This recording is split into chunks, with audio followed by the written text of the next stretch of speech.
So did it work?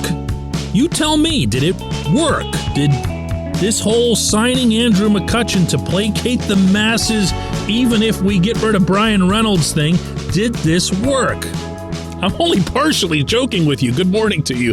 Good Wednesday morning. I'm Dejan Kovacevic of DK Pittsburgh Sports. This is Daily Shot of Pirates. It comes your way bright and early every weekday. If you're into football and or hockey, I also offer daily shots of Steelers and Penguins where you found this. I have stated on this show my own stance that the Pirates really didn't bring back Cutch for PR purposes. I've acknowledged that there are massive PR benefits to it, and that after the fact, the Pirates will not at all be timid about milking those. But entering the equation from Ben Cherington's perspective more than anything, I believe that Cherington feels it's the right move from the baseball standpoint. I believe that he has set that as a precedent very firmly over the first couple of years. He is not into the PR thing, to say the least, including, by the way, if it were to have come from the top. And I'll remind, to add substance to that, that Cutch himself had told me early last summer in a talk we had in Milwaukee that Cherington had reached out to his agent back then. So this wasn't a new overture. This wasn't some magical, syrupy, sappy storyline that materialized out of nowhere. Cherington was looking for an outfielder. Well, he got an outfielder.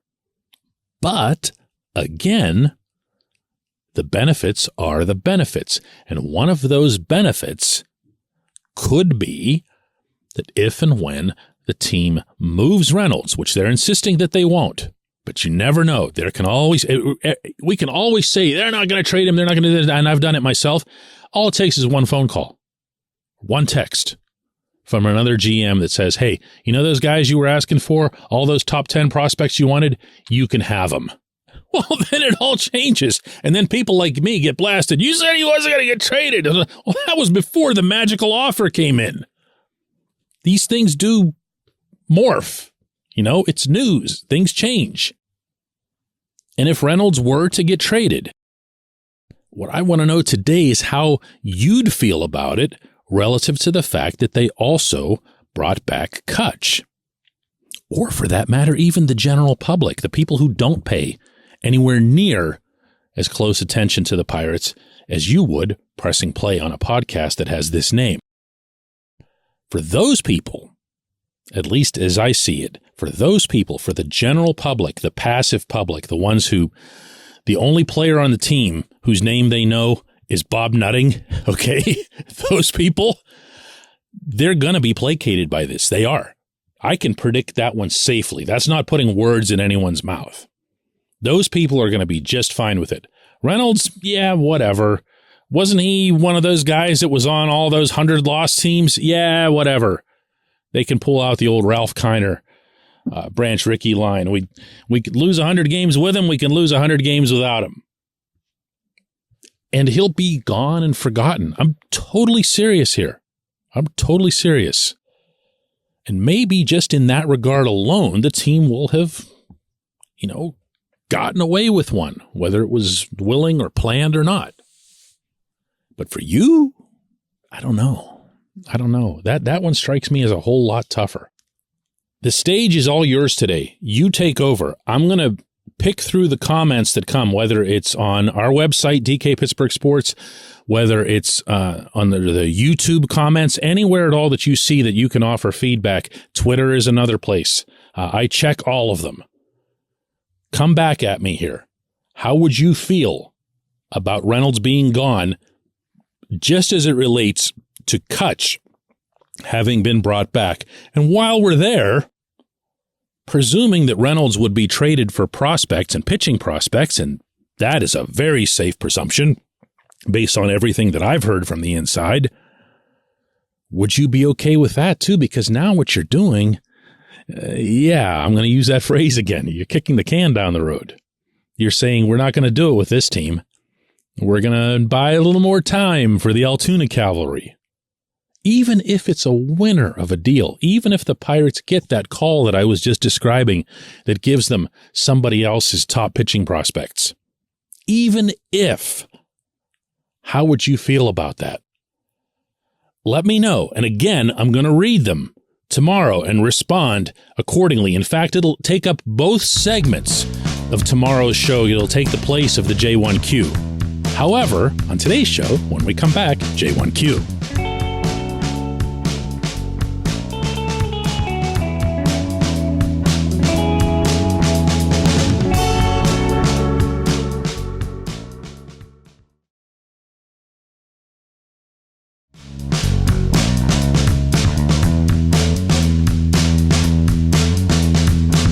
Today's J1Q comes from John, who asks, while the Pirates have maybe improved by bringing in some veteran bats, I'm still a bit worried about the Andy Haynes effect on younger hitters, or to be honest, the lack of an effect. The lack thereof of an effect.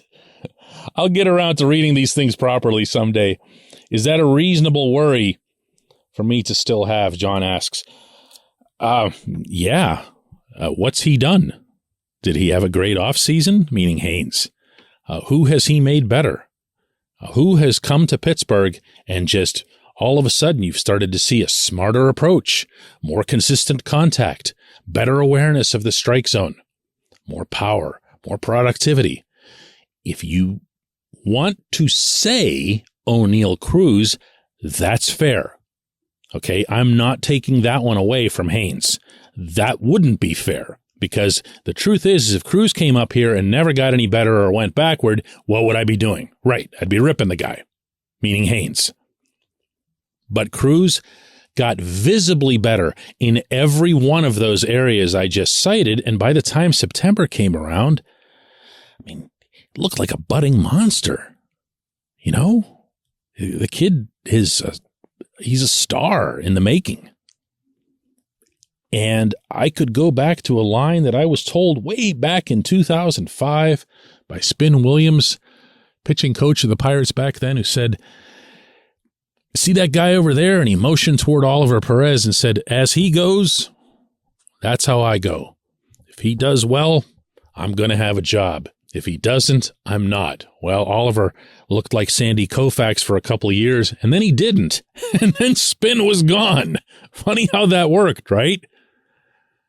I feel as though Cruz, to a large extent, should have that level of influence on Haynes because he's that important to this franchise's future, but that also wouldn't preclude Haynes from getting more out of, say, Rodolfo Castro, who has obvious power, but just as obvious shortcomings at the plate.